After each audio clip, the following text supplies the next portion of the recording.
சகோதர சகோதரிகளே, உங்களையும் நம் இறைவனாகிய ஆண்டவரிடம் எனக்காக வேண்டிக் கொள்ள மன்றாடுகின்றேன். எல்லாம் வல்ல இறைவன் நம் மீது இரக்கம் வைத்து நம் பாவங்கள் அனைத்தையும் மன்னித்து நம்மை நிலை வாழ்வுக்கு அழைத்து செல்வாராக.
மன்றாடுவோமாக. எல்லாம் வல்லவரும் இரக்கமுள்ளவருமான இறைவா, உமது திருமகனை எதிர்கொள்ள விரைந்து செல்வோரை உலகம் சார்ந்த செயல்கள் எவையும் தடை செய்யாதிருப்பனவாக. விண்ணக ஞானத்தின் படிப்பினையோ எங்களை அவருடன் தோழமை கொள்ளச் செய்வதாக. உமோடு தூய ஆவியாரின் ஒன்றிப்பில் இறைவனாய் என்றென்றும் வாழ்ந்து ஆட்சி செய்கின்ற அவர் வழியாக உம்மை மன்றாடுகின்றோம்.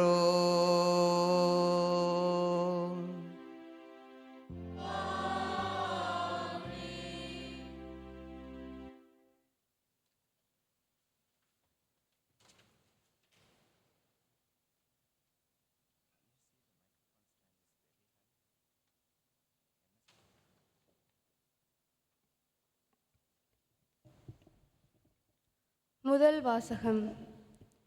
இறைவாக்கினர் எசாயா நூலிலிருந்து வாசகம். ஆண்டவருக்குரிய நாளில் ஈசா என்னும் அடிமரத்திலிருந்து தளிர் ஒன்று துளிர்விடும். அதன் வேர்களிலிருந்து கிளை ஒன்று வளர்ந்து கனி தரும். ஆண்டவரின் ஆவி அவர் மேல் தங்கியிருக்கும்.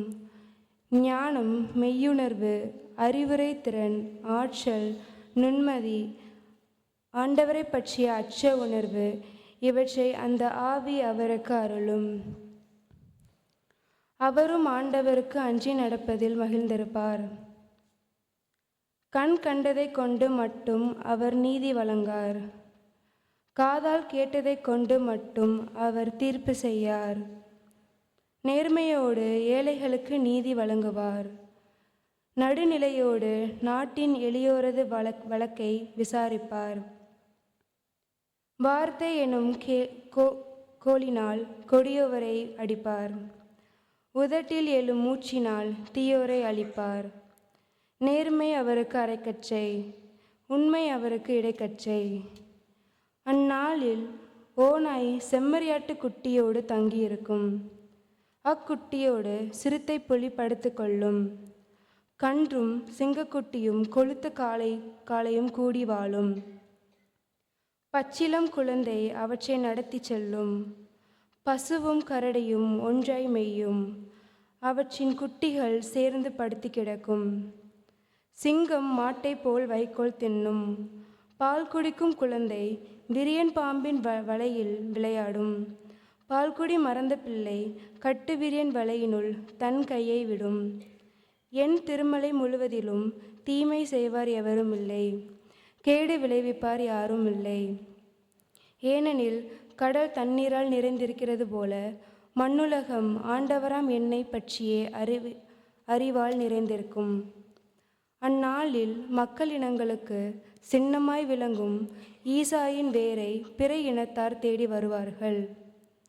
அவர் இளைப்பாறும் இடம் மாட்சி நிறைந்ததாக இருக்கும்.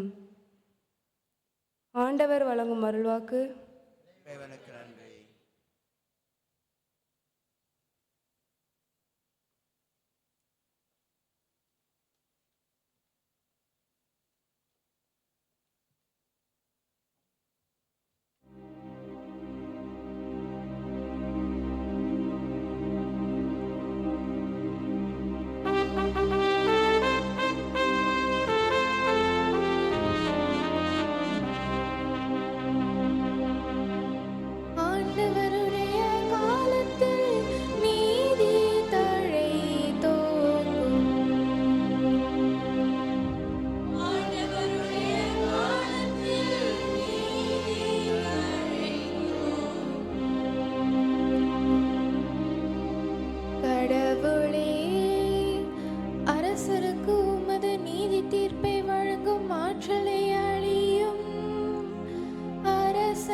வாழச் செய்யும்.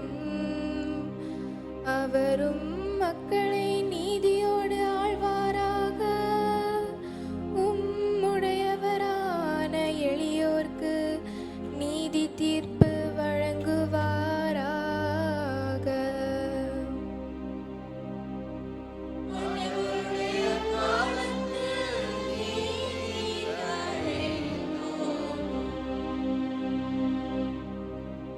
அவர் காலத்தில் நீதி தழைத்தோங்குவதாக. நீலா உள்ள வலையில் மிகுந்த சமாதானம் நிலவுவதாக. ஒரு கடலிலிருந்து அடுத்த கடல் வரைக்கும் அவர் ஆட்சி செலுத்துவார். பேராட்சியிலிருந்து உலகின் எல்லை வரைக்கும் அவர் அரசாழ்வார்.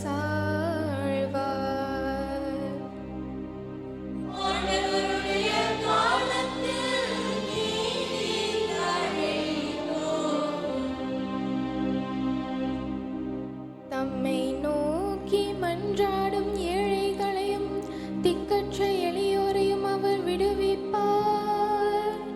வறியோர்க்கும் ஏழைகட்கும் அவர் இரக்கம் காட்டுவார். ஏழைகளின் உயிரை காப்பாற்றுவார்.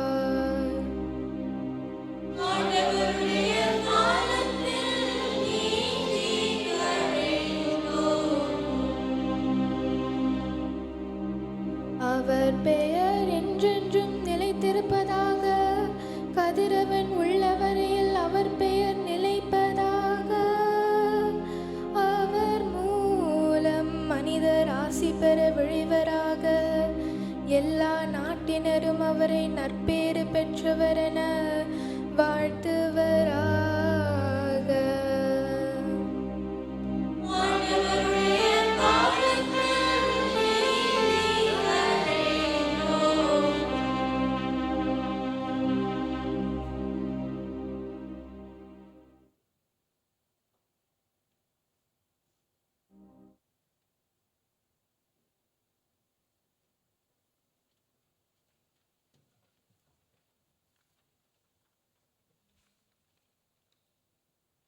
இரண்டாம் வாசகம். திருத்தூதர் பவுல் கொரிந்தியருக்கு எழுதிய முதல் திருமுகத்திலிருந்து வாசகம். சகோதரர் சகோதரிகளே, ஆண்டவரிடமிருந்து நான் எதை பெற்றுக்கொண்டேனோ அதையே உங்களிடம் ஒப்படைக்கிறேன். அதாவது, ஆண்டவராகிய இயேசு காட்டிக் கொடுக்கப்பட்ட இந்த இரவில் அப்பத்தை எடுத்து கடவுளுக்கு நன்றி செலுத்தி அதை பிட்டு, இது உங்களுக்கான என் உடல், இதை என் நினைவாகச் செய்யுங்கள் என்றார். அப்படியே உணவு அருந்திய பின் கிண்ணத்தையும் எடுத்து, இந்த கிண்ணம் என் இரத்தத்தால் நிலைப்படுத்தப்படும் புதிய உடன்படிக்கை, நீங்கள் இதிலிருந்து பருகும்போதெல்லாம் என் நினைவாக இவ்வாறு செய்யுங்கள் என்றார். ஆதலால் நீங்கள் இந்த அப்பத்தை உண்டு கிண்ணத்திலிருந்து பருகும்போதெல்லாம் ஆண்டவருடைய சாவை அவர் வரும் வரை அறிவிக்கிறீர்கள். ஆண்டவர் வழங்கும் அருள்வாக்கு.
அவருக்காக பாதையை செம்மையாக்குங்கள்.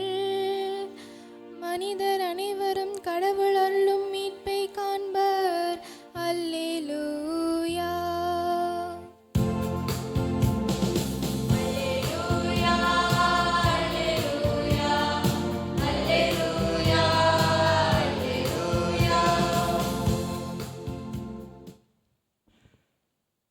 ஆண்டவர் உங்களோடு இருப்பாராக.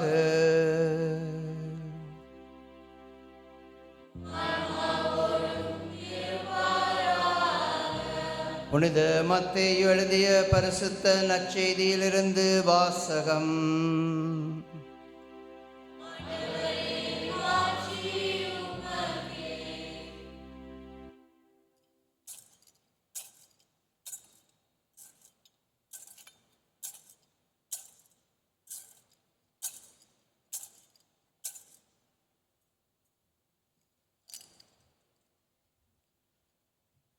அக்காலத்தில் திருமுழுக்கு யோவான் யூதேயாவின் பாலை நிலத்திற்கு வந்து, மனம் மாறுங்கள், ஏனெனில் விண்ணரசு நெருங்கிவிட்டது என்று பறைசாற்றி வந்தார். இவரை குறித்தே பாலை நிலத்தில் குரல் ஒன்று முழங்குகின்றது: ஆண்டவருக்காக வழியை ஆயத்தமாக்குங்கள், அவருக்காக பாதையை செம்மையாக்குங்கள் என்று இறைவாக்கினர் ஏசாயா உரைத்துள்ளார். இந்த யோவான் ஒட்டக முடியிலான ஆடையை அணிந்திருந்தார், தோல் கச்சையை இடையில் கட்டியிருந்தார், வெட்டுக்கிளியும் காட்டுத்தேனும் உண்டு வந்தார். எருசலேமிலும் யூதேயா முழுவதிலும் யோர்தான் ஆற்றை அடுத்துள்ள பகுதிகள் அனைத்திலும் இருந்தவர்கள் அவரிடம் சென்றார்கள். அவர்கள் தங்கள் பாவங்களை அறிக்கையிட்டு யோர்தான் ஆற்றில் அவரிடம் திருமுழுக்கு பெற்று வந்தார்கள். பரிசேயர் சதுசேயருள் பலர் தம்மிடம் திருமுழுக்கு பெற வருவதைக் கண்டு அவர்களை நோக்கி, வீரியன் பாம்பு குட்டிகளே, வரப்போகும் சினத்திலிருந்து தப்பிக்க இயலும் என உங்களிடம் சொன்னவர் யார்? நீங்கள் மனம் மாறியவர்கள் என்பதை அதற்கேற்ற செயல்களால் காட்டுங்கள். ஆபிரகாம் எங்களுக்கு தந்தை என உங்களிடையே சொல்லி பெருமை கொள்ள வேண்டாம். இக்கற்களிலிருந்தும் ஆபிரகாமுக்கு பிள்ளைகளை தோன்ற செய்ய கடவுள் வல்லவர் என உங்களுக்கு சொல்கின்றேன். எனவே ஏற்கனவே மரங்களின் வேறருகே கோடாரி வைத்தாயிற்று. கனி தராத மரங்கள் வெட்டி எறியப்படும். நீங்கள் மனம் மாறுவதற்காக நான் தண்ணீரால் திருமுழுக்கு கொடுக்கின்றேன். எனக்கு பின் ஒருவர் வருகிறார், அவர் என்னை விட வலிமை மிக்கவர். அவருடைய மிதியடிகளை தூக்கி செல்லக்கூட எனக்கு தகுதியில்லை. அவர் தூய ஆவி என்னும் நெருப்பால் உங்களுக்கு திருமுழுக்கு கொடுப்பார். அவர் சுலகை தம் கையில் கொண்டு கோதுமையையும் பதரையும் பிரித்தெடுப்பார். தம் கோதுமையை களஞ்சியத்திலும் சேர்ப்பார். ஆனால் பதரை அணையா நெருப்பிலிட்டு சுட்டெரிப்பார் என்றார். இது கிறிஸ்துவின் வாழ்வு தரும் நற்செய்தி.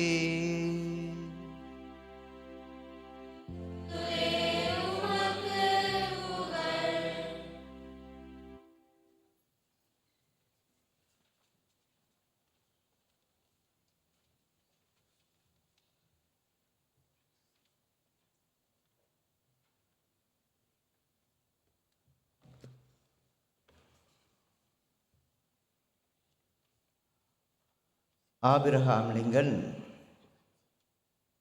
ஒரு முறை சொன்னாராம், என்னிடம் மரத்தை வெட்டுவதற்கு கோடாரியை கொடுத்து, கோடாரி தெரியும்ல, ஆக்ஸ், கோடாரியை கொடுத்து 6 மணி நேரங்களில் இந்த மரத்தை வெட்டி காட்டுங்கள் என்று சொன்னால், நான் முதல் 4 மணி நேரத்திற்கு அந்த கோடாரியை சீவுவேன், அதை பதப்படுத்துவேன். அந்த 4 மணி நேரத்திற்கு ஆயத்தத்தை முடித்த பின்பு நான் மரத்தை வெட்டத் தொடங்குவேன். இது ஆபிரகாம் லிங்கன் சொன்னாரா சொல்லலையா எனக்கு தெரியாது. அப்படி சொன்னால் தான் நீங்கள் கேட்பீங்க. அதனால தான் நான் ஆபிரகாம் லிங்கனை உள்ளே எடுத்துகிட்டு வந்தது. ஆயத்தம் என்பது மிகவும் ஒரு முக்கியமான ஒரு விடயம்.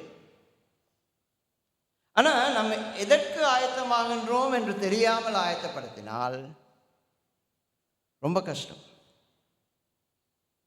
இந்த திருப்பலி ஆரம்பிப்பதற்கு முன்பு ரொம்ப சந்தோஷமாக சமாதானமாக என்ற பாட்டில் நான் ஆஃபீஸில் உட்காந்துருக்கிறேன். 2 பேர் வந்தாங்க. ஒரு வாட்டி கதவை தட்டினாங்க. இப்போல்லாம் கதவு நம்ம போய் திறக்கிறத விட ஒரு பட்டன் வச்சுருக்குறோம். அந்த பட்டன் எல்லாம் நம்ம அமர்த்துகிற ஸ்பீடுக்கு வேலை செய்யாது. ஸோ ஒரு வாட்டி அமர்த்தினேன், 2 வாட்டி அமர்த்தினேன், 3ஆவது வாட்டி அமர்த்தும் முதல்ல இன்னொரு வாட்டி தட்டு. அது சும்மா சாதாரண தட்டெல்லாம் இல்லை, கடன்னு தட்டினாங்க. கோபம் வரும் தான். ஆனால் ஒரு குருவாயிட்டு அதெல்லாம் காட்டுக்கிடக்கூடாது. திருப்பி அமர்த்தினோடனே கதவு திறக்குது. சாதாரணமாக தட்டினவங்க என்ன செய்வாங்கன்னு சொன்னால், அவங்க தப்பிக்கிறதுக்காக பழியை மற்றவங்க மேலே போட்டுருவாங்க. ஃபாதர், நான் இவன்ட்டு சொன்ன தட்ட வேணான்னு சொல்லி. அப்போ நானும் அவங்களோட சேர்ந்து சொல்கிறேன், இப்போல்லாம் யங்ஸ்டர்ஸ் நோ பேஷன்ஸ். காத்திருக்க இளைஞர்களுக்கு முடியாது. இளைஞர்கள் மட்டுமல்ல, நமது வயசுக்கே காத்திருக்க முடியாத பட்சத்தில் இளைஞர்கள் எப்படி செய்வாங்க? இன்ஸ்டன்ட், உடனுடன் நடக்கணும். அந்த இளைஞர்கள்ட்ட போயிட்டு 4 வாரங்கள் நீங்கள் ஆயத்தப்படுத்துங்கள் பேர்வழின்னு சொன்னால் காத்திருக்க முடியாது. ஆனால் நம்ம எதற்கு ஆயத்தப்படுத்துகின்றோம், ஏன் நாம் காத்திருக்க வேண்டும் என்பதை திருச்சபை விலாவரியாக அவர்களுக்கு சொன்னால் சில வேளைகளில் அவர்கள் காத்திருப்பார்கள். நம்ம திருச்சபை எப்பயுமே மேலோட்டமாக ஒரு விஷயத்தை சொல்லிட்டு போயிடுது. திருவருகை காலம் என்பது கிறிஸ்துவின் வருகைக்கு நம்மை ஆயத்தப்படுத்துவது. கிறிஸ்துவின் வருகை என்பது டிசம்பர் 25ஆம் தேதி கொண்டாடப்படுகின்றது. அப்போ மக்கள் எல்லாரும் என்ன நினைப்பாங்க? what we are preparing for? சொல்லுங்க, எதுக்கு? கிறிஸ்மஸ், இயேசுவின் பிறப்புக்கு நம்மை ஆயத்தப்படுத்துகின்றோம். இன்றைக்கு 3 வாசகத்தையும் காது கொடுத்து கேட்டீங்களா இல்லையா? காது கொடுத்து கேட்டீங்களா இல்லையா? முதல் வாசகம் இசியாசின் கனவு. எனக்கு ஒரு கனவு இருந்ததில்லை. 10வது வருடம் நாம் இந்த கம்யூனிட்டியில் 10வது ஆண்டு நிறைவுபடும் பொழுது 7 கனவுகள் இருந்தது இல்லையா? பிறகு போய் யோசிச்சு பாருங்கள் அது என்னன்னு சொல்லி. இசியாசுக்கு ஒரு கனவு. எப்படியான கனவு? நல்லா காது கொடுத்து கேளுங்க. கிறிஸ்தவ மக்கள் இதை நல்லா புரிஞ்சுக்கணும். கிறிஸ்து பிறப்பு என்பது டிசம்பர் 25ஆம் தேதி மட்டும் அல்ல. இசியாசின் கனவு எப்பொழுது நனவாகின்றதோ அன்றுதான் கிறிஸ்து நமது வாழ்வில், எனது வாழ்வில் பிறக்கலாம். இசியாசின் கனவு என்னது? அந்நாளில் ஓநாய் செம்மறியாட்டு குட்டியோடு தங்கியிருக்கும். செம்மறியாட்டுக்குட்டி சிறுத்தை புலியோடு படுத்துறங்கும். கன்றும் சிங்கக்குட்டியும் கொழுத்த காளையும் கூடி வாழும். பச்சிளம் குழந்தை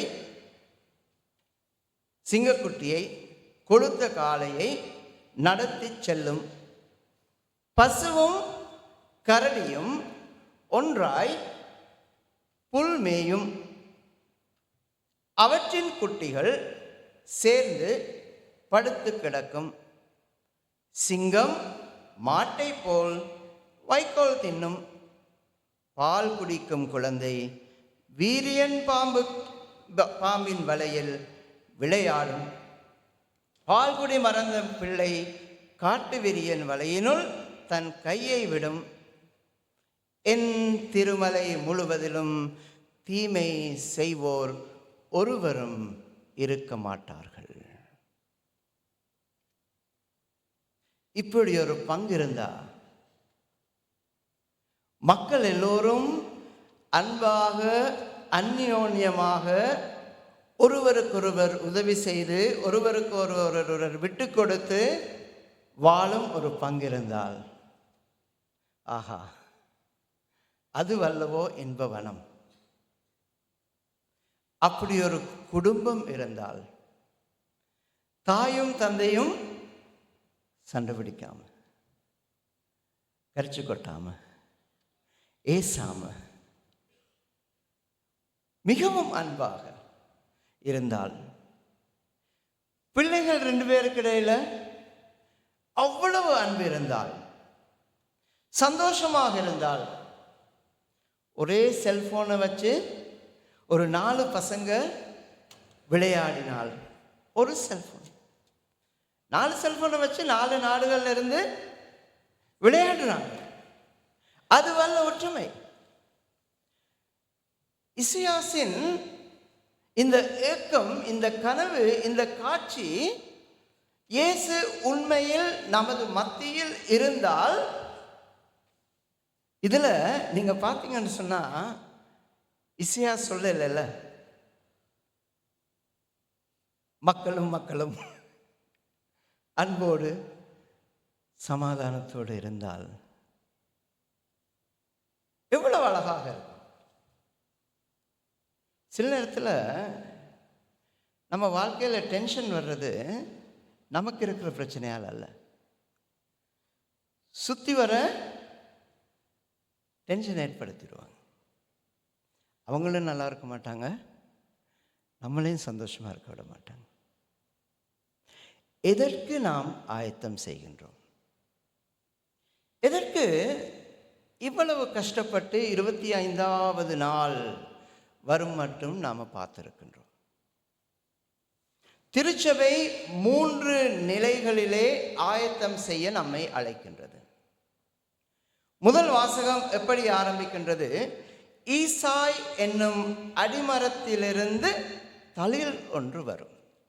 இமேஜின் பண்ணுங்க. இப்போதான் இமேஜினேஷன் எல்லாம் ஏஐ எடுத்துட்டு இல்லையா, ஆர்டிஃபிஷியல் இன்டெலிஜென்ஸ் எடுத்துட்டு, முந்தையெல்லாம் நமக்கு ஏதாவது தேவைப்பட்டால் நம்ம தேடணும், எடுக்கணும், வெட்டணும், கொட்டணும், ஒட்டணும், அப்படியெல்லாம் இல்லை இப்போ இல்லையா. ஒரு சின்ன போஸ்டர் செய்யணும்னு சொன்னால் ஏஐயை திறந்து please generate such and such picture for மீன்னு சொன்னால் ஒரு சாம்பிள் கொடுக்கும். Please remove this and put different one கொடுக்குது. ப்ளீஸ் சேஞ்ச் த கலர் கொடுக்குது. இமேஜினேஷன் இருக்கு, இருக்கு. நம்ம சரியா சொல்லணும் இல்லை, அப்போ அதுதான் இமேஜினேஷன். நினைச்சு பாருங்க. இமேஜின் எங்க இருந்து தளிர் வருது? ஏற்கனவே செத்து போயிட்டோம் என்று நினைக்கிறேன். ஏற்கனவே ஒரு தண்டு, அதுல துளிரெல்லாம் இல்லை. போறவங்க வர்றவங்க எல்லாம் நினைக்கிறாங்க it is done, it is dead. இது இறந்த ஒரு மரம் என்று நினைக்கும் ஈசாய் என்னும் அடிமரத்திலிருந்து ஒரு தளிர் வரும். அதன் வேர்களிலிருந்து கிளை ஒன்று வளர்ந்து கனி தரும். ஈசாய் யார்? போன வருஷம் திருவருகை காலம் திருப்பலியில் நான் கேட்ட இதே கேள்வி, ஈசாய் யார்? அதே மாதிரி நீங்களும் பார்ப்பீங்க. அதே மாதிரி கொஞ்ச நேரத்தில் இருந்து நானும் பதில் சொல்லுவேன். தாவீதின் தந்தை ஈசாய். இப்போ போய் தாவீது யாருன்னு கேட்கக்கூடாது. தாவீது one of the greatest kings. Israel முழுவதையும் ஒன்றாக, ஒரே நாடாக, ஒரே மக்களாக அரசாண்ட ஒரே அரசன் தாவீது. அதுக்கு முதல் சவுல் செய்தார் தான். ஆனால் தாவீதின் காலத்தில் இருந்த சந்தோஷம் இருக்கவில்லை. கொஞ்ச காலம் சலமோன் செய்தார்தான், அதில் பிரிந்து போய்விட்டது. தாவீதின் தந்தை ஈசாய் என்னும் அடிமரத்திலிருந்து வரும் அந்த துளிர், அதிலிருந்து கனி வரும். ஆண்டவரின் ஆவி அவர் மேல் தங்கியிருக்கும். ஞானம், மெய்யுணர்வு, அறிவுத்திறன், ஆற்றல், நுண்மதி, ஆண்டவரை பற்றிய அச்சம், உணர்வு, இவற்றை அந்த ஆவி அவருக்கு அருளும். நான் சொன்னதை திருப்பி ரிப்பீட் பண்ணுங்க. சொல்லலாம் வேணாம், மனசுல ஞானம், புத்தி, அறிவு, விமரிசை, திடம், பக்தி, தேவபயம். இதெல்லாம் என்ன ஃபாதர் எங்க மெனுவில் இருக்கும்? ஜாக் பிளேஸில் இருக்குமா? எங்க மெனுவில் இருக்கும்? இது என்னது? இது ஞானம், புத்தி, அறிவு, விமரிசை, திடம், பக்தி, தேவபயம். இப்போ ஒரு 2 மாதத்துக்கு முதல்ல பெரிய விமரிசையாக கன்ஃபர்மேஷன் எடுத்தாங்க இல்லை பசங்க? யாராவது இருக்கிறீங்க? அதை இப்படியெல்லாம் கேட்கக்கூடாது. கன்ஃபர்மேஷன் எடுத்த பசங்க, இதுதான் பரிசுத்த ஆவி நமக்கு கொடுக்கும் கொடைகள். உங்களை நான் அவமானப்படுத்த போகிறதில்ல, அதனால் கேட்க போகிறதில்ல. சொல்லிக் கொடுங்க பெற்றோர், சொல்லிக் கொடுங்கள் மறைக்கல்வி ஆசிரியர்கள். மற்ற விஷயங்கள் எல்லாம் செய்கிறோம், மற்ற விஷயங்கள் ஆரவாரமாக இருக்கின்றோம். பசங்களுக்கு நல்ல விடயங்களை, சரியான விடயங்களை சொல்லிக் கொடுங்கள். பரிசுத்த ஆவியின் வரங்களை சொல்லிக் கொடுங்கள். இசையா சொல்கின்றார், மீட்பராகிய தாவீதின் பரம்பரையில் வரும் ஒருவருக்கு இந்த விடயங்கள் எல்லாம் இருக்கும். எது? ரிப்பீட். ஞானம், புத்தி, அறிவு, விமரிசை, திடம், பக்தி, தேவபயம். சிஸ்டர், இப்போ ஞாபகார்த்தமாக இருக்குன்னு சொன்னால், அந்த காலத்தில் சிஸ்டர்ஸ் அப்படி சொல்லி கொடுத்துருக்குறாங்க. இந்த காலத்தில் நீங்கள் 2 விஷயம் செய்யலாம். ஒன்று, உங்கள் பொம்பளை பிள்ளைகளை சிஸ்டராக அனுப்பிடுங்க. அப்படி கஷ்டமாக இருந்தால் தாய் தந்தையர்கள், ஞான பெற்றோர்கள் உட்கார்ந்துருக்குறீங்கல்ல, இந்த பூ வைக்கிறதுக்கு மட்டும் ஞான பெற்றோர்கள் அல்ல, சொல்லிக் கொடுக்கணும். பசங்களுக்கு சொல்லிக் கொடுக்கணும். சின்ன சின்ன விஷயங்கள் சொல்லிக் கொடுங்கள். இது முக்கியம். என்னன்னு சொன்னால், இசையாஸ் 2000, 3000, 4000 வருடங்களுக்கு முன்பு ஒரு கனவு காண்கின்றார். அந்த கனவிலே சொல்கின்றார், ஒன்றும் இல்லாமையிலிருந்து ஒரு துளிர் வரும். அந்த துளிரிலிருந்து கனிகள் வரும். அந்த கனிகளை கொடுக்கும் அந்த துளிர் அவரிடம் பரிசுத்த ஆவியின் கொடைகள் அனைத்தும் நிறைந்திருக்கும். யார்? இயேசு. அப்பட்டமா சொல்லிடலாமே, இயேசு. அப்ப முதல் வாசகம் இயேசுவின் ஹிஸ்டாரிக்கல் கமிங், வரலாற்று வருகையை பற்றி பேசுகின்றது. ஸோ நம்ம எதுக்கு ஆயத்தப்படுத்துகின்றோம்? முதல் வாசகத்தை வைத்து பார்க்கும் பொழுது இயேசுவின் வரலாற்று வருகை, முதல் வருகையை நாங்கள் ஆயத்தம் செய்கின்றோம். அதுதான் நம்ம பங்காக செஞ்சுட்டு இருக்கிறோம் இல்லையா?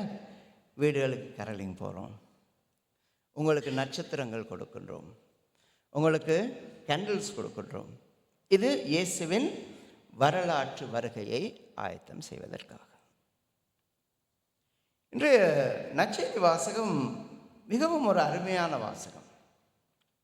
ஒரு பையன் ஒரு கட்டுரை எழுதுறதுக்கு வீட்டிலேருந்தே பாடம் பண்ணிட்டு போகிறான். கட்டுரை என்ன தெரியுமா? Essay, composition. இப்போ கம்போசிஷன் சொல்கிறாங்க. கம்போசிஷன் கூட சொல்கிறதில்ல, கொம்போ, அவ்வளோதான், கொம்போ.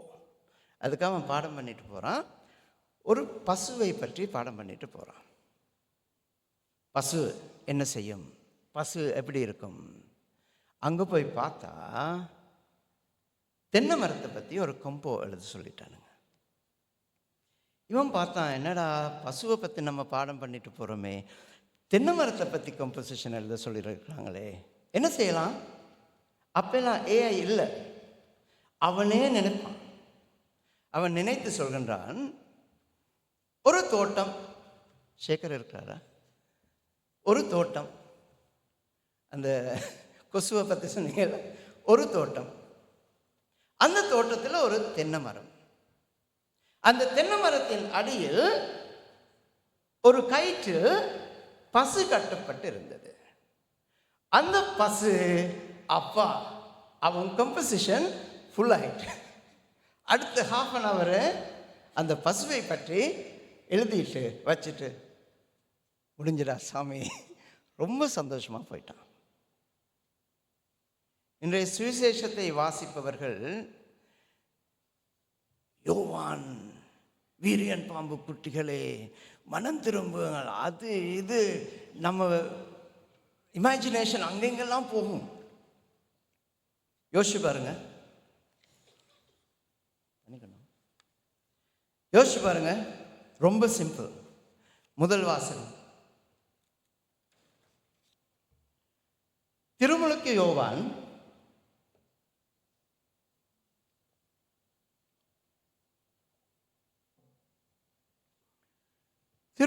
யோவான் யூதேயாவின் பாலை நிலத்தில் வந்து மனம் மாறுங்கள், ஏனெனில் விண்ணரசு நெருங்கி விட்டது என்று பறைசாற்றி வந்தார். Listen carefully. திருமுழுக்கு யோவான் யூதாவின் பாலை நிலத்திற்கு வந்து மனம் மாறுங்கள், ஏனெனில் விண்ணரசு நெருங்கி விட்டது என்று பறைசாற்றி வந்தார். இவரை குறித்து பாலை நிலத்தில் குரல் ஒன்று முழங்குகின்றது, ஆண்டவருக்கு வழியை ஆயத்தப்படுத்துங்கள். புரியுதா? புரியுதா? தென்னை மரம் என்னது? விண்ணரசு நெருங்கி விட்டது. அதை யார் சொல்றார்? திருமுழுக்கு யோவான் சொல்கின்றார். இவரை பற்றி என்று சொல்லிட்டு அங்கே ஃபுல்லாக கம்போசிஷன் போயிட்டு இருக்கு. விண்ணரசு யோவானை பற்றி சொல்கிறாங்க. நம்ம செய்தி என்னது? விண்ணரசு நெருங்கி விட்டது. அதுதான் நற்செய்தி. யோவான் சொல்கின்றார், விண்ணரசு நெருங்கி விட்டது, ஆகவே நீங்கள் அந்த விண்ணரசுக்கு உங்களை ஆயத்தம் செய்யுங்கள். முதல் வாசகம் விண்ணரசை நமக்கு அறிமுகப்படுத்தும் இயேசுவை பற்றியது. நற்செய்தி வாசகம் விண்ணரசுக்கு நம்மை எடுத்துக்கொண்டு செல்லும் இயேசு வந்து நம்மை விண்ணரசுக்கு கொண்டு செல்வார். ஆகவே நீங்கள் விண்ணரசுக்கு ஆயத்தமாகுங்கள். இப்ப நற்செய்தி எதை பற்றி சொல்கின்றது? இயேசுவின் 3ஆம் வருகையை பற்றி சொல்கின்றது. The glorious coming of Jesus. முதல் historical coming of Jesus, 3வது glorious coming of Jesus. Father மேத்ஸில் ஃபெயில் ஆகிட்டார் போல இருக்கு. அதனால தான் 1க்கு அடுத்து 3க்கு போயிட்டார். அப்படின்னு நினைக்கக்கூடாது. சில நேரம் இங்கே ஒரு பையன் இருக்கலாம், ஃபஸ்ட் டைம் இயேசுவை பெற்றுக்கொள்ள போகின்றான். இந்த ஆர்கனைஸ் பண்ணுறாங்கல்ல, ஆர்கனைஸ் பண்ணுறவங்களுக்கு என்ன முக்கியம்னு சொன்னால், ஃபாதர் இந்த விஷயம் எல்லாம் மக்களுக்கு சொல்லணும், சொன்னால் தான் அது இஃபெக்டிவாக இருக்கும். இல்லையா ஜஸ்மின்? அவர் ஏன் சொல்லாமல் தொடங்கினார்? பூச ஆரம்பத்திலே இது சொல்லியிருக்கணும். நான் சொல்லாததுக்கு காரணம், இப்போ அந்த பையன் பிறப்போகிறது இருக்குல்ல, நற்கருணை இருக்குல்ல, அதுதான் திருவருகை காலத்தின் மையம். அதுதான் திருவருகை காலத்தின் மையம். இவர் என்ன கமலஹாசன் ஃபேனாக இருக்குமோ? மையத்தை பற்றி எல்லாம் பேசுகிறாரு, அது கூட தெரியாதா? மையம்ன்றது தெரியாதுல்ல? எப்பா, தெரிஞ்சவங்க தெரிஞ்சுக்கொள்ளுங்க, தெரியாதவங்க வீட்டில் போயிட்டு ஏஐட்ட கேட்டுக்கொள்ளுங்க. மையம் என்பது நமது வாழ்வின் நடு பாயிண்ட். வரலாற்றின் வருகை, 3ஆம் எதிர்காலத்தின் வருகை, அது ரெண்டுக்கு நடுவில் இயேசுவின் இன்றைய வருகை. வரலாற்றின் வருகையை பற்றி பேசும் பொழுது இசையாசின் கனவு மக்கள் அனைவரும் ஒற்றுமையாக இருக்க வேண்டும். மக்கள் உடல் உள்ள ரீதியாக ஒன்றித்திருக்க வேண்டும். அவருடைய கனவு அப்படியே கனவாக தான் இருக்கு. நற்செய்தியில் யோவான் அழைக்கின்றார், நீங்கள் சிதறுட்டிருந்தால், நீங்கள் இப்படி வேறுபட்டிருந்தால் விண்ணரசை அடைய முடியாது.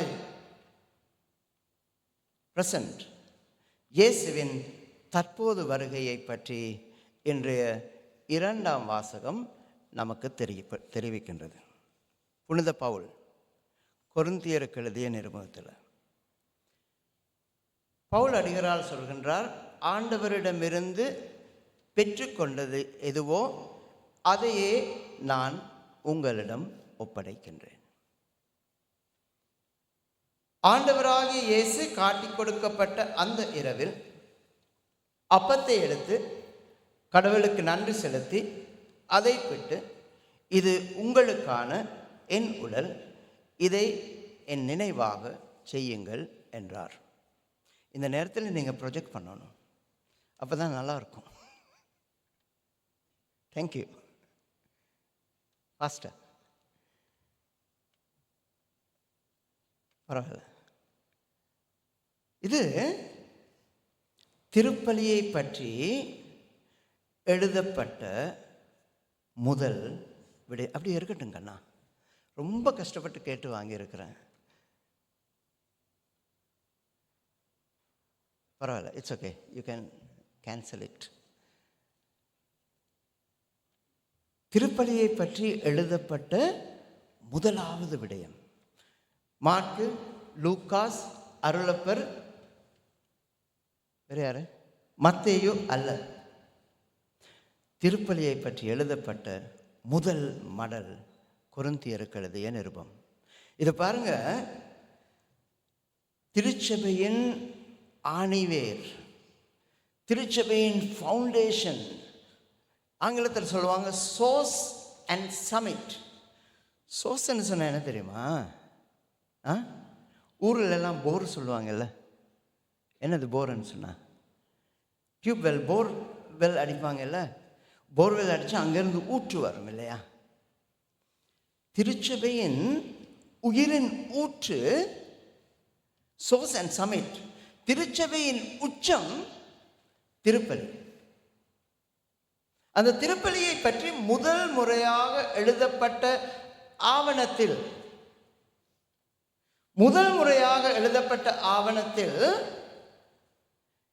என்ன சொல்றாங்கன்னு பாருங்க. ரொம்ப ஒரு கவலையான ஒரு விஷயம். அதில் என்ன சொல்லப்படுகின்றது? ஆண்டவரிடம் நான் இதை பெற்றுக்கொண்டேன், அதை உங்களுக்கு கொடுக்கின்றேன். ஆண்டவராகிய இயேசு காட்டிக் கொடுக்கப்பட்ட அந்த இரவில் அப்பத்தை எடுத்து கடவுளுக்கு நன்றி செலுத்தி, இது உங்களுக்கான எனது உடல், இதை என் நினைவாக செய்யுங்கள். அதுக்கு பிறகு கிண்ணத்தை எடுத்து, இந்த கிண்ணம் என் இரத்தத்தால் நிலைப்படுத்தப்படும் புதிய உடன்படிக்கை, நீங்கள் இதிலிருந்து பருகும் போதெல்லாம் என் நினைவாக இவ்வாறு செய்யுங்கள். ஆதலால் நீங்கள் அந்த அப்பத்தை உண்டு கிண்ணத்திலிருந்து பருகும் போதெல்லாம் ஆண்டவருடைய சாவை வரும் வரை அறிக்கையிடுகின்றீர்கள். ரொம்ப அழகா இருக்குல்ல? வெரி ரொமான்டிக், ரொம்ப அழகா இருக்கு. ஆனால் இந்த வசனத்தை 23லேருந்து 26 வீட்டில் போயிட்டு கண்டினியூஸாக வாசிச்சு பாருங்க. இதுக்கு பிறகு புனித சின்னப்பர் சொல்வார், ஆனால் நீங்கள் திருச்சபையாக ஒன்றாக வந்து ஆண்டவரின் திரு உடலை உண்ணும் போதும் திரு இரத்தத்தை பருகும் போதும் தகுதி அற்றவர்களாக அதை செய்கின்றீர்கள். உங்களில் கிரேக்கர்கள் என்றும்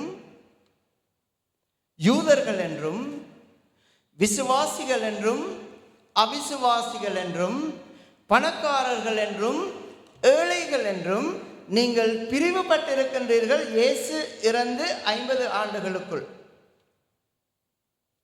இயேசு வந்தது திருச்சபை மக்களை, உலகத்தை ஒன்றுபடுத்த. ஆனால் இயேசு இறந்த 50 ஆண்டுகளுக்குள் அந்த திருச்சபையின் ஒற்றுமை இன்று வரை இந்த திருச்சபை வரை, நமது திருச்சபை வரை இல்லை. சின்ன சின்ன விஷயத்துக்கு, ஒன்றுமே இல்லாத விஷயங்களுக்கு நாம் பிளவுபட்டிருக்கின்றோம். உப்பு சப்பில்லாத விஷயங்களில் நாங்கள் கருத்து வேறுபாடு காட்டுகின்றோம். கிறிஸ்துவில் அன்புமிக்க சகோதர சகோதரிகளை, ஆயத்தம் எதற்காக? ஆயத்தம் எங்கு வர வேண்டும்? இசியாசின் கனவு இன்னும் கனவாக இருக்கின்றது. அதை நனவாக மாற்றுவது யார் கையில் இருக்கு? யார் கையில் இருக்கு? ஃபாதர் கையில் தான் இருக்கு. ஃபாதர், எங்கேயாவது ஒரு பிரச்சனை வந்தால் நீங்கள் பேசணும். நீங்கள் பேசி அந்த பிரச்சனைகளை முடிவுக்கு கொண்டு வரணும். யார் கையில் இருக்கு? யார் கையில் இருக்கு? என் கணவர் கையில் இருக்கு ஃபாதர், அவர் தான் பிரச்சனை. என் மனைவி கையில் இருக்கு ஃபாதர், அவங்க தான் நச்சரிக்கிறாங்க. இந்த பசங்க ஐயோ முடியலை ஃபாதர். பெற்றோர் அவங்கள பற்றி பேச வேணாம் ஃபாதர். என்னால் மாற்றக்கூடிய ஒரே மனிதன் யார்? என்னால் மாற்றக்கூடிய நான் தான். என்னால் வேறு யாரையும் மாற்ற முடியாது. நான் மாறினால் அந்த மாற்றம் ஏற்படும். நான் எப்படி மாற வேண்டும் என்றதுதான் ஒரு விஷயம். நான் எதற்காக எப்படி ஆயத்தம் செய்ய வேண்டும்? யோசிச்சு பாருங்க. அன்னையாக, தந்தையாக, ஞான பெற்றோராக யோசித்து பாருங்கள். ஒரு பையன் வளர்ந்து வரும் பொழுது அவனை நீங்கள் மோல்டு பண்ணுறீங்க.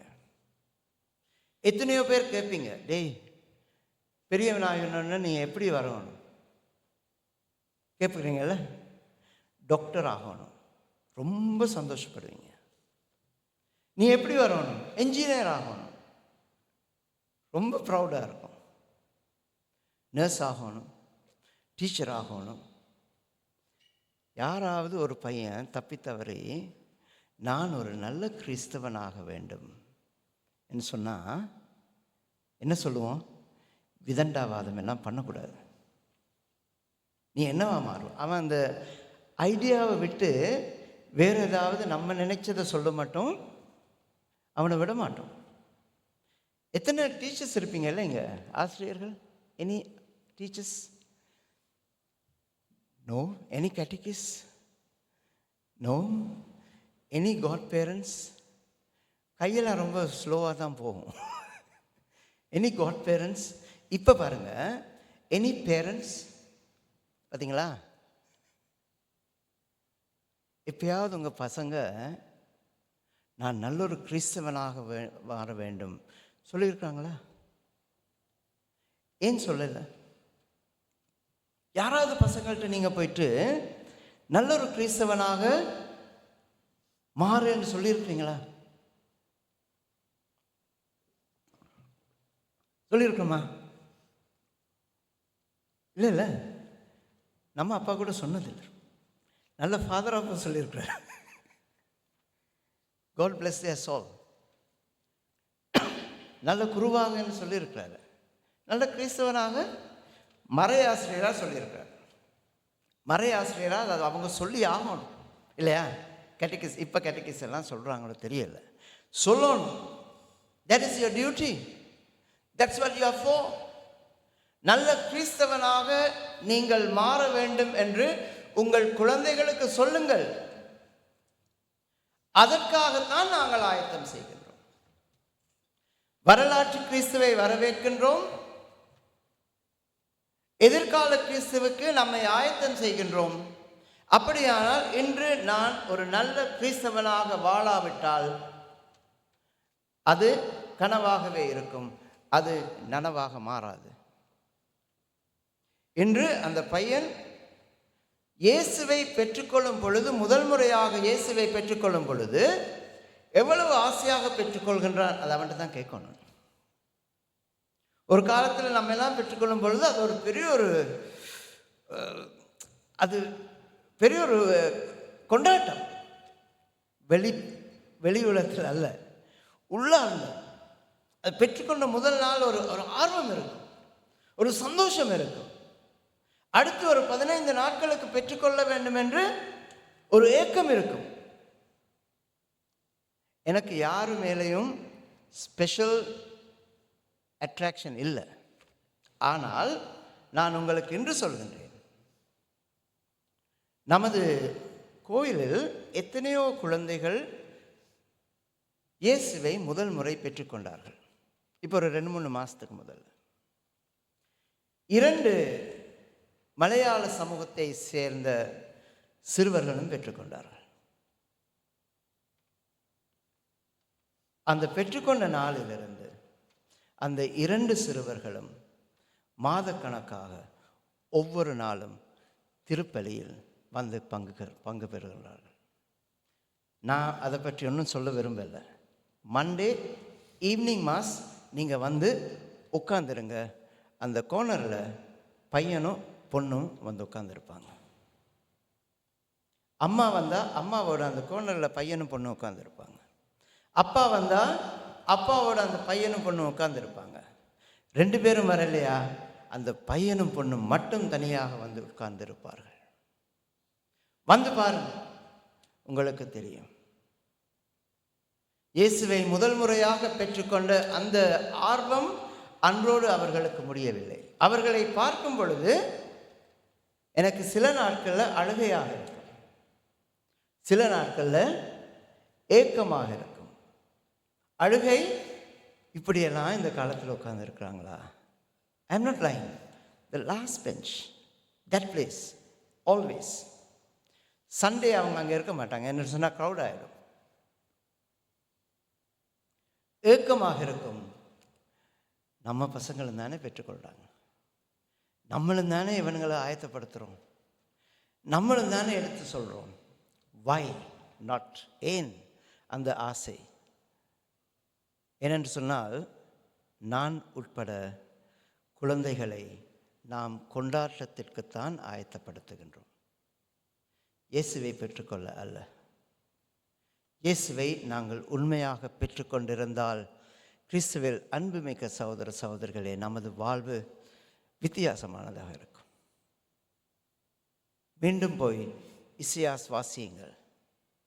இசையாஸில் மிருகங்களால் ஒன்றாக இருக்க முடிந்தால், ஏன் கிறிஸ்தவர்களாகிய எம்மால் ஒரே குடும்பமாக வேலை செய்கின்றோம், ஒரே குடும்பமாக வழிபடுகின்றோம், ஒரே குடும்பமாக செபிக்கின்றோம், ஏன் நம்மால் ஒன்றாக ஒற்றுமையாக இருக்க முடிவதில்லை?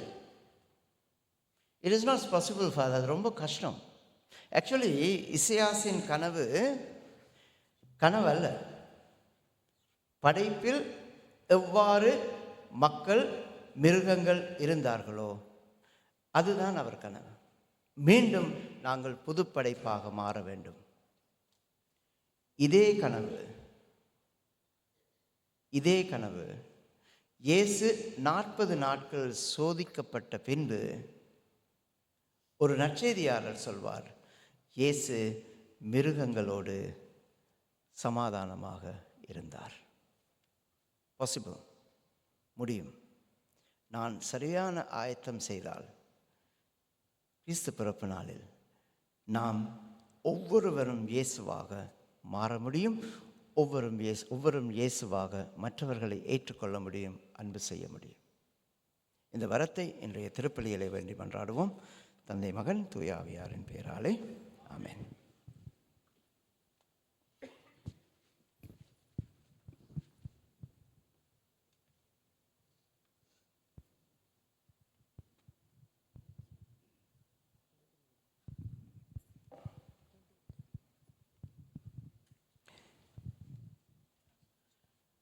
அனைவரும் எழுந்து நிற்போம்.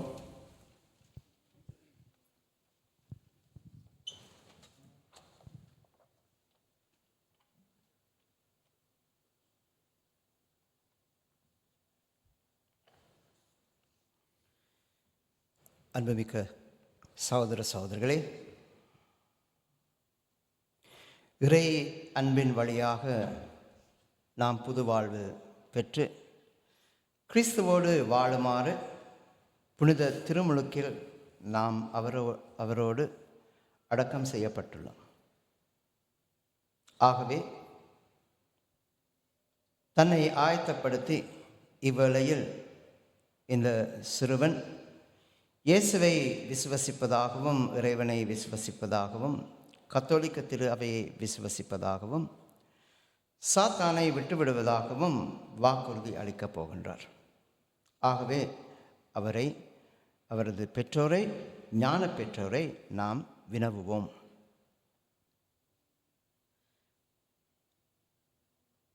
Next slide. கடவுளின் பிள்ளைகளுக்குரிய உரிமையுடன் வாழ நீங்கள் பாவத்தை விட்டு விடுகின்றீர்களா? விட்டு விடுகிறோம். பாவம் உங்கள் மீது ஆட்சி செலுத்தாதிருக்க நீங்கள் தீய கவர்ச்சிகளை விட்டு விடுகின்றீர்களா? விட்டு விடுகிறோம். பாவத்திற்கு காரணனும் தலைவனுமாகிய சாத்தானை விட்டு விடுகின்றீர்களா? விட்டு விடுகிறோம். விண்ணகத்தையும் மண்ணகத்தையும் படைத்த எல்லாம் வல்ல தந்தையாகிய கடவுளை நம்புகின்றீர்களா? நம்புகிறோம். அவருடைய ஒரே மகனும் கன்னிமரியாவிடமிருந்து பிறந்து பாடுபட்டு அடக்கம் செய்யப்பட்டு இறந்தோரிடமிருந்து உயிர்த்தெழுந்து தந்தையின் வலப்பக்கம் வீற்றிருப்பவருமாகிய நம் ஆண்டவராகிய இயேசு கிறிஸ்துவை நம்புகின்றீர்களா? நம்புகின்றோம். தூய ஆவியாரையும் புனித கத்தோலிக்க திரு அவையையும் புனிதர்களுடைய சமூக உறவையும் பாவ மன்னிப்பையும் உடலின் உயிர்ப்பையும் நிலை வாழ்வையும் நம்புகின்றீர்களா? நம்புகின்றோம். நமது ஆண்டவராகிய இயேசு கிறிஸ்துவின் தந்தையும் தண்ணீராலும் தூயாவியாராலும் நமக்கு புது பிறப்பு அளித்து பாவ மன்னிப்பு வழங்கி வரும் எல்லாம் வல்ல தந்தையுமாகிய கடவுளே தமது அருளால் நாம் நிலை வாழ்வு பெறும் பொருட்டு நம் ஆண்டவராகிய கிறிஸ்துவில் நம்மை பாதுகாப்பாராக. ஆமென். விசுவாசத்தை அறிக்கையிட்ட நாங்கள், இறை வார்த்தைக்கு செவிமடுத்த நாங்கள், நமது அன்றாட தேவைகளுக்காக இறைவனிடம் விசுவாசத்துடன் மன்றாடுவோம்.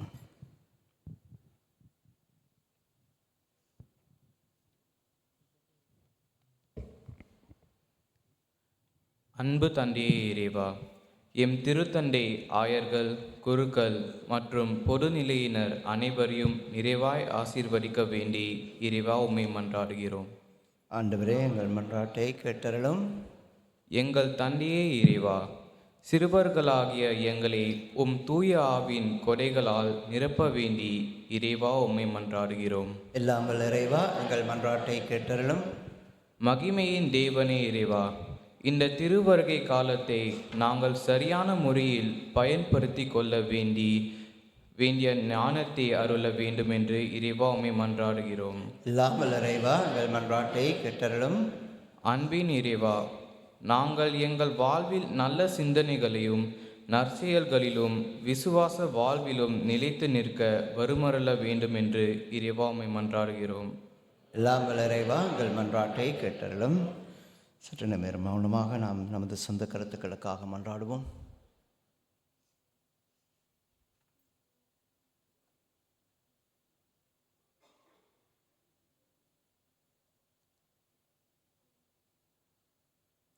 சச்சபந்தமாக தமது 30வது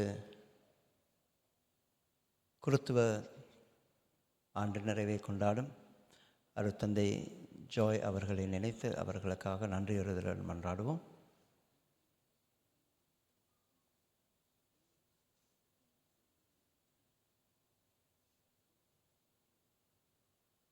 எல்லாம் வல்ல அன்பு தந்தையாக இறைவா, விசுவாசத்துடன் நாங்கள் எழுப்பிய மன்றாட்டுக்களுக்கு செவிசாய்த்து நாம் எப்பொழுதும் உமது குழந்தைகளாக மாறும் வரத்தை நமக்கு கொடுத்தருளும். இந்த மன்றாட்டுக்களை எல்லாம் எங்கள் ஆண்டவராகிய கிறிஸ்து வழியாகவே பார்த்து மன்றாடுகின்றோம். ஆமென்.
சகோதர சகோதரிகளே, நாங்கள் அனைவரும் ஒப்புக்கொடுக்கும் இந்த திருப்பலியானது நமது தந்தையாக இறைவனுக்கு ஏற்றதாகும்படி செபியுங்கள்.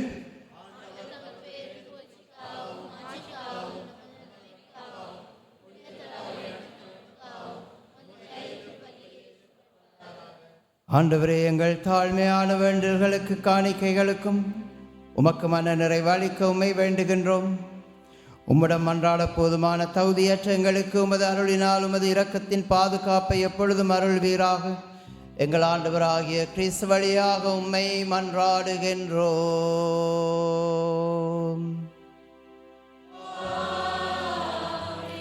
ஆண்டவர் உங்களோடு இருப்பாராக.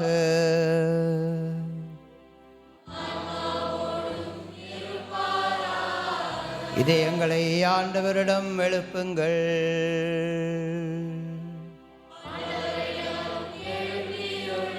நமது இறைவனாகிய ஆண்டவருக்கு நன்றி கூறுவோம்.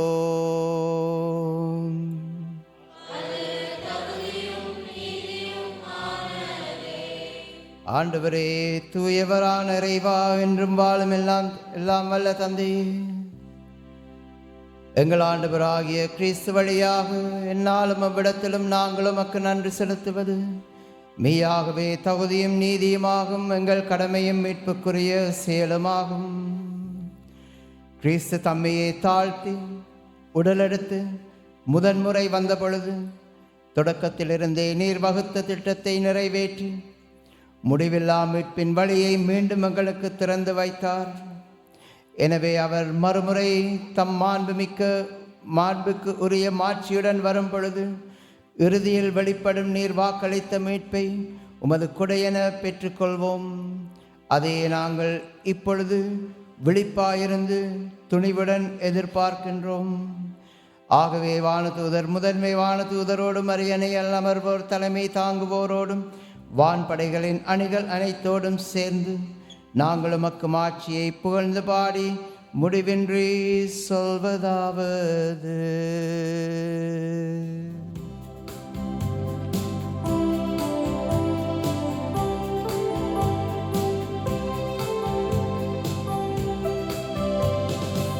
தூயவர் தூயவர் தூயவர் வான்படைகளின் கடவுளாம் ஆண்டவர். விண்ணகமும் மன்னகமும் உமது ஆட்சியால் நிறைந்துள்ளன.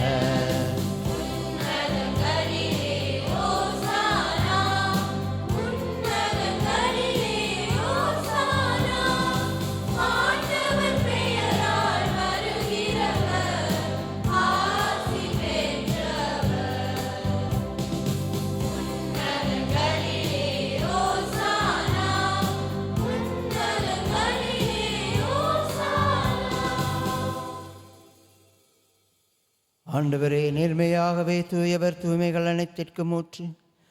ஆகவே உம்முடைய தூய ஆவியை பொழிந்து காணிக்கைகளை அர்ச்சித்தருள வேண்டும் என உம்மை மன்றாடுகின்றோம். இவ்வாறுவே எமக்குமது ஆண்டவராகிய இயேசு கிறிஸ்துவின் திருவுடலும் திரு இரத்தமுமாக மாறுவனவாக. அவர் பாடுபட உளம் கனிந்து தம்மை கையளித்த போது அப்பத்தை எடுத்து நன்றி செலுத்தி வாழ்த்துரைத்து அதை தம் சீடர்களுக்கும் ஒவ்வொருவருக்கும் அளித்து இயேசு கூறுவதாவது: அனைவரும் இதிலிருந்து பெற்று உண்ணுங்கள், ஏனெனில் இது உங்களுக்காக கையளிக்கப்படும் எனது உடல்.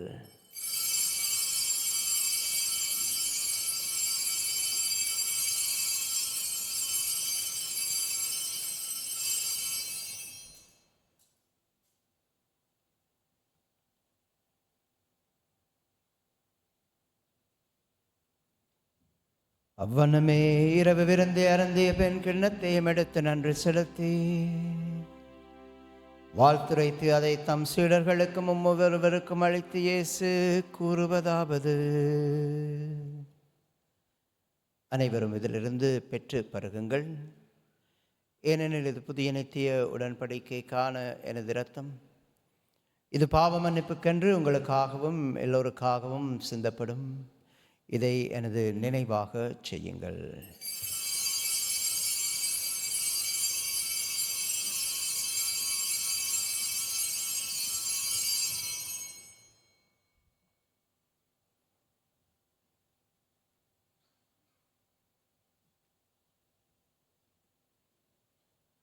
இது விசுவாசத்தின் மறைபொருள்.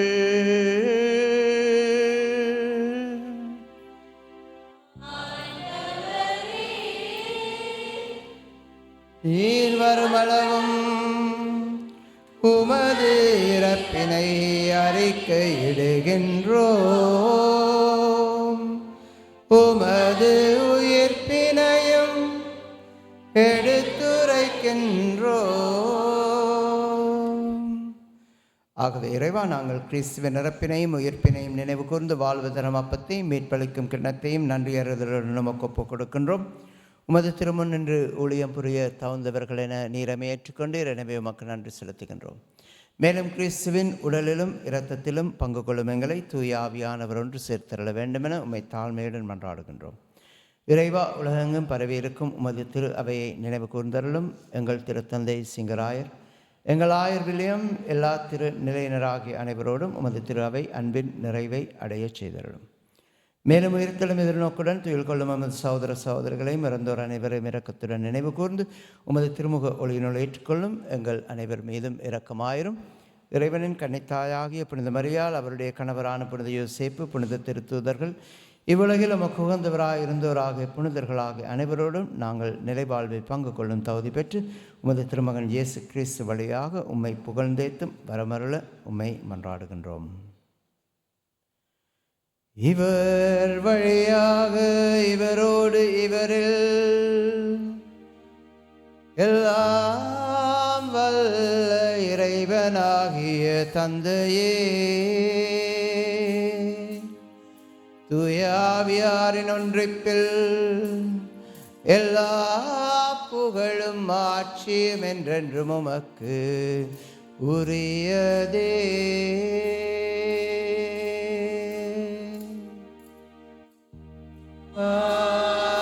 ஆமென், ஆமென், ஆமென்.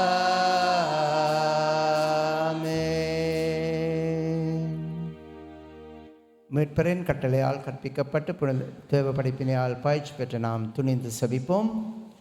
விண்ணுலகில் இருக்கிற எங்கள் தந்தையே,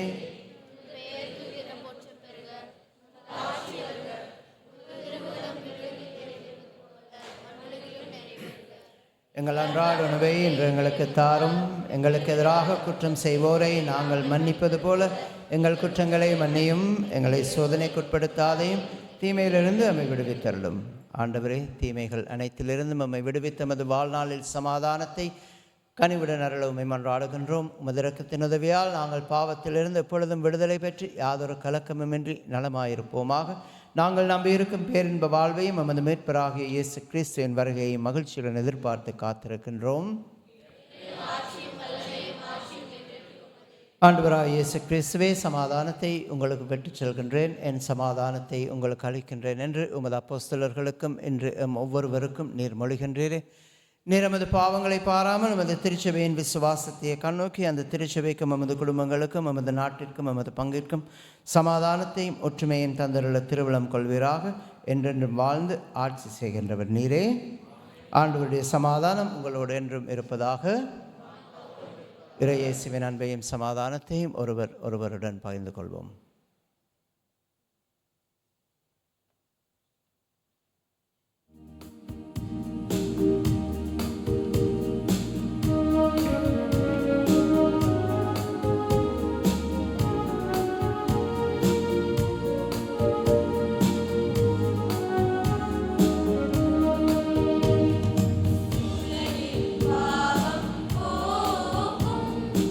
இறைவனின் செம்மறி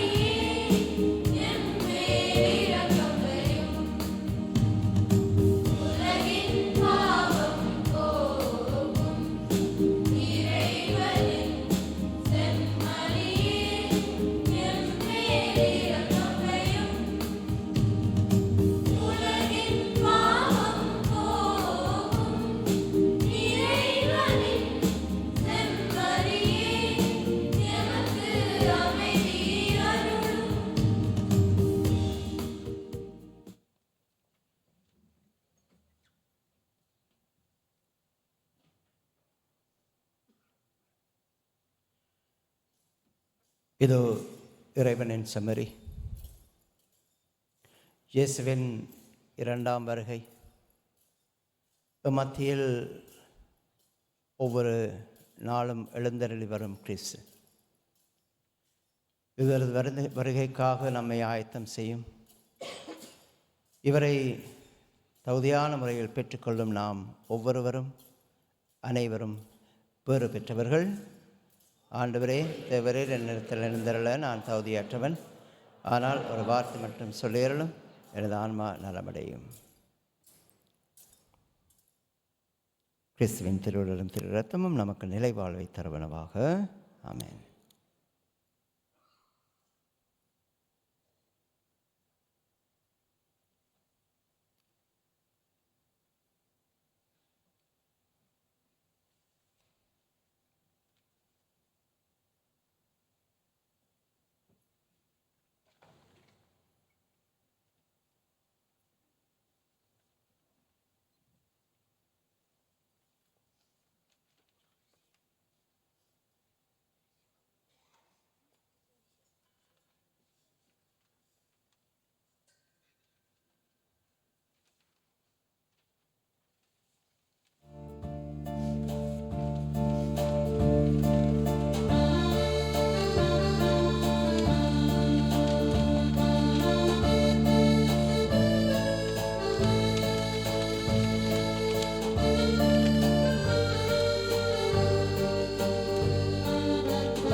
எருசலேமே எழுந்திரு, உயர்ந்த இடத்தில் எழுந்து நில், என் கடவுளிடமிருந்து உனக்கு வரும் மகிழ்ச்சியை பார். மன்றாடுவோமாக. ஆண்டவரே, ஆன்ம உணவினால் நிறைவு பெற்ற நாங்கள் உம்மை தாழ்மையுடன் வேண்டுகின்றோம். மறை நிகழ்வுகளில் பங்கேற்பதால் நாங்கள் இவ்வுலகப் பொருட்களை ஞானத்துடன் மதிப்பீடு செய்யவும் விண்ணகத்திற்குரியவற்றை பற்றி கொள்ளவும் எங்களுக்கு கற்றுத்தருவீராக. எங்கள் ஆண்டவராகிய கிறிஸ்து வழியாக உம்மை மன்றாடுகின்றோம்.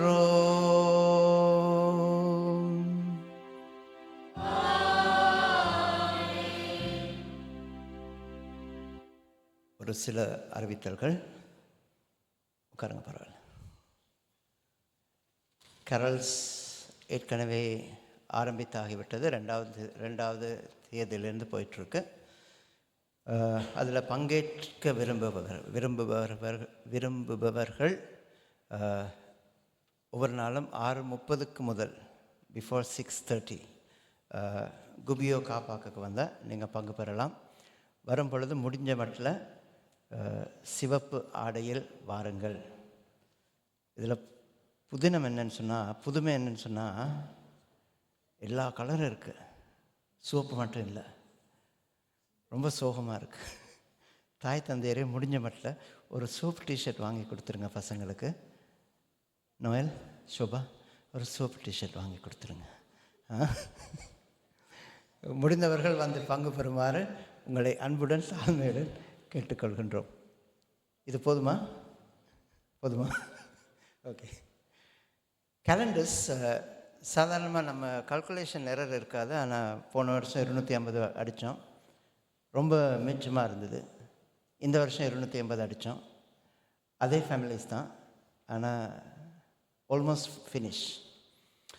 ஆனாலும் கொஞ்சம் இருக்கு, இன்னும் ஒரு 10-15 இருக்குமென்னு நினைக்கிறேன். அதனால் கிடைக்காத குடும்பங்கள் மட்டும் நம்ம 2026 ஆண்டு கேலண்டர் இன்னும் கிடைக்காத குடும்பங்கள் மட்டும் தயவு செய்து ஒரு குடும்பத்திற்கு 1 எடுத்து செல்லுமாறு உங்களை அன்புடன் கேட்டுக்கொள்கின்றோம்.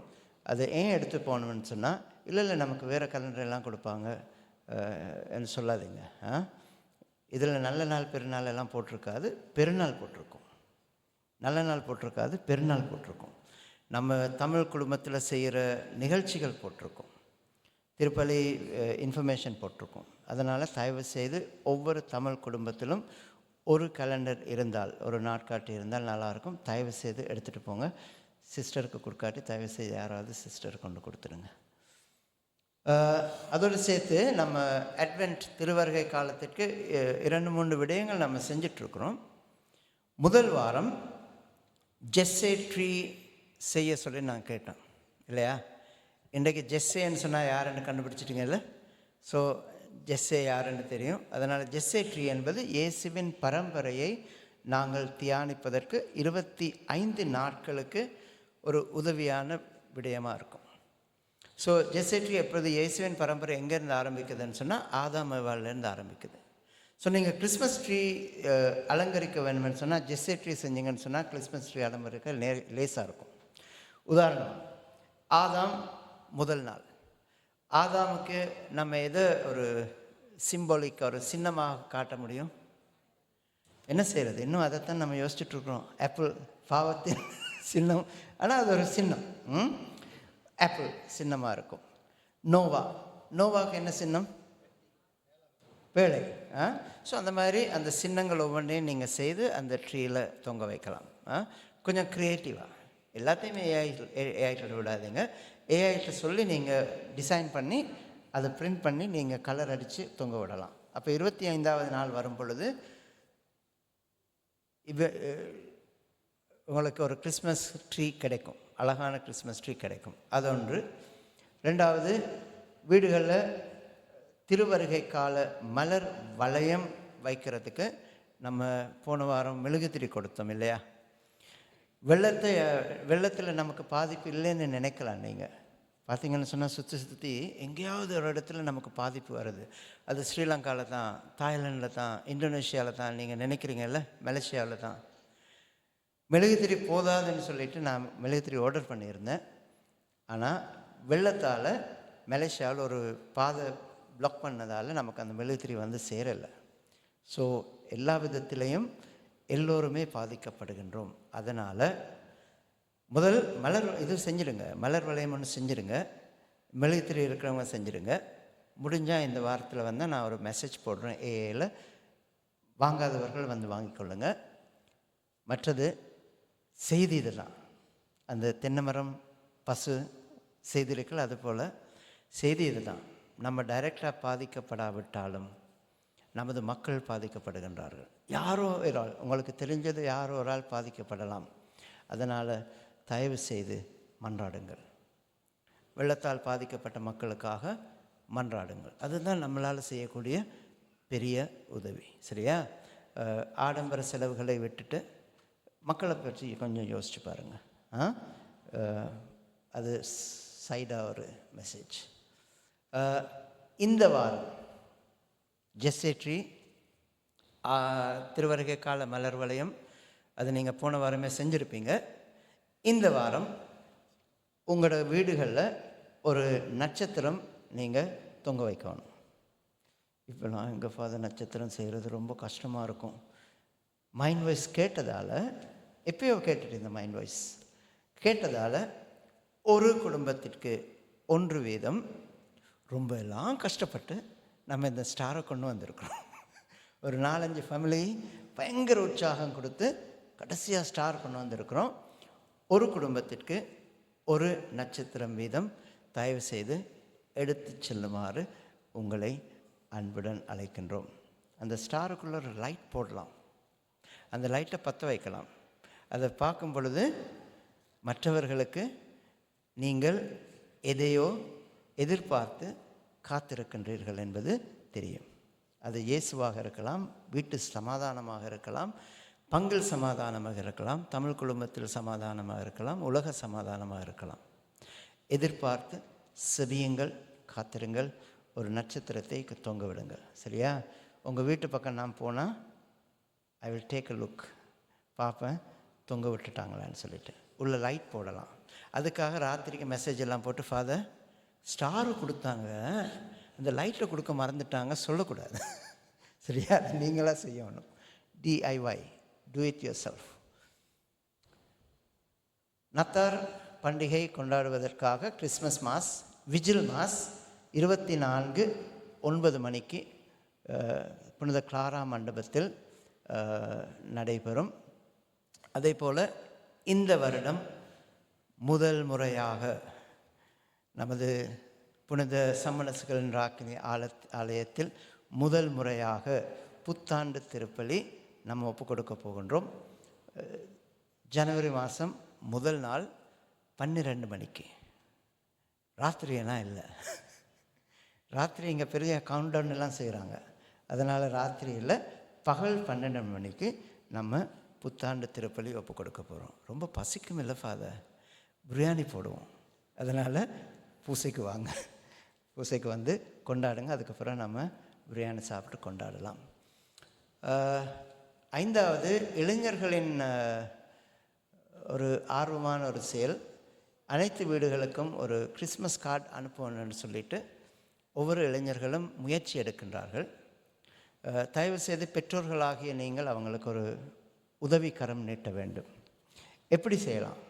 முதலாவதாக உங்கள் அட்ரஸ், உங்கள் விலாசம், முகவரி நீங்கள் உங்கள் தலைவருக்கு இதுவரைக்கும் கொடுக்காமல் இருந்தால் ஸ்டில் நாட் லேட், இன்றைக்கு ராத்திரிக்குள்ளே கொடுத்துருங்க. அது ஒரு பெரிய உதவி. உங்கள் அட்ரஸ் இன்னும் கொடுக்காமல் இருந்தால். இதில் பெரிய சோகம் என்ன தெரியுமா? ரொம்ப கோயிலுக்கு நெருங்கியவங்கெல்லாம் கொடுத்துருக்க மாட்டாங்க. அதை யாரும் சொல்லலப்பா, அது அதனால் கொடுத்துருக்க மாட்டாங்க. நான் பேரெல்லாம் சொல்ல போகிறதில்ல, டிஷர்ட் போல். அதனால் தயவு செய்து கொடுத்துருங்க. முதலாவது அட்ரஸ் கொடுத்துடுங்க. 2வது, உங்கள் பசங்க உங்கள்கிட்ட வந்து ஏதாவது உதவி கேட்டால், அந்த ஆண்டியை தெரியுமா, இந்த அங்கிளை தெரியுமான்னு சொல்லி தயவு செய்து அவங்களுக்கு ஒரு உதவி செய்யுங்க. And also make sure that the children post it. புரியுதா? Post it. இந்த காலத்தில் போஸ்ட் இட்னு சொன்னால் போய் ஒட்டிட்டு வந்துடுவானுங்க. அதுதான் போஸ்ட் இட். போஸ்ட் இட்னு சொன்னால் தபால் பெட்டியில் போயிட்டு போடணும். ஏற்கனவே ஸ்டாம்ப் ஒட்டியாச்சு, ஏற்கனவே அட்ரஸ் எழுதியாச்சு. நீங்கள் செய்தியை எழுதி அந்த ஒட்டணும். ஆமாம், அதை ஒட்டணும். ஒட்டி அதை கொண்டு போய் போஸ்ட்டில் போடணும். ஃபாதர் அந்த வீடு பக்கத்தில் தான் இருக்குது ஃபாதர்னு சொல்லிட்டு கையிலலாம் போய் கொடுக்கக்கூடாது, போய் அங்கே ஒட்டக்கூடாது. புரியுதா? போஸ்ட் பண்ணுங்கள், அது போஸ்ட்மேன் பார்த்துக்கொள்வார். அவர் போய் எல்லா வீட்லேயும் கொடுப்பார். சரியா? தயவுசெய்து உங்கள் அட்ரஸ் இன்னும் கொடுக்கலன்னு சொன்னால் கொடுங்க. உங்கள் வீட்டிலேருந்து ஒரு கார்டு இன்னும் வெளியே போகலைன்னு சொன்னால் கொஞ்சம் யோசிச்சு பாருங்கள். கொஞ்சம் என்னது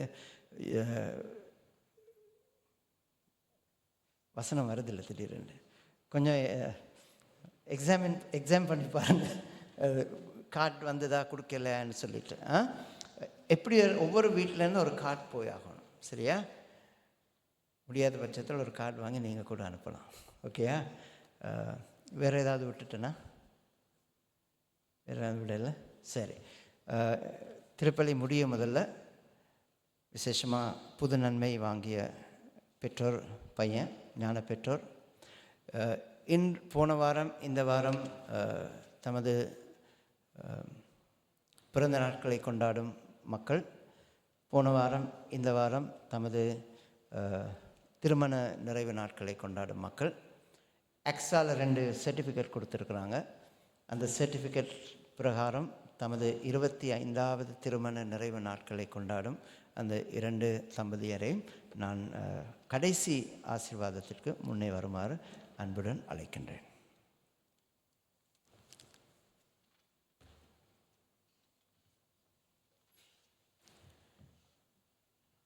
ஆண்டவர் உங்களோடு இருப்பாராக.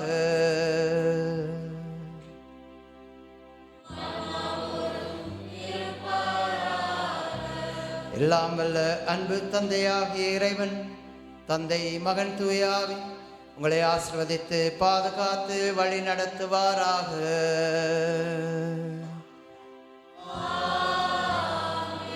சென்று வாழுங்கள். திருப்பலி நமது வாழ்விலும் தொடரட்டும்.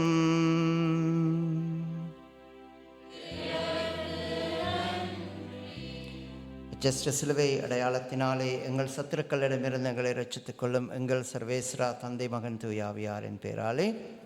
சர்வேஸ்வரனுக்கு ஸ்தோத்திரம்.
ஆமென்.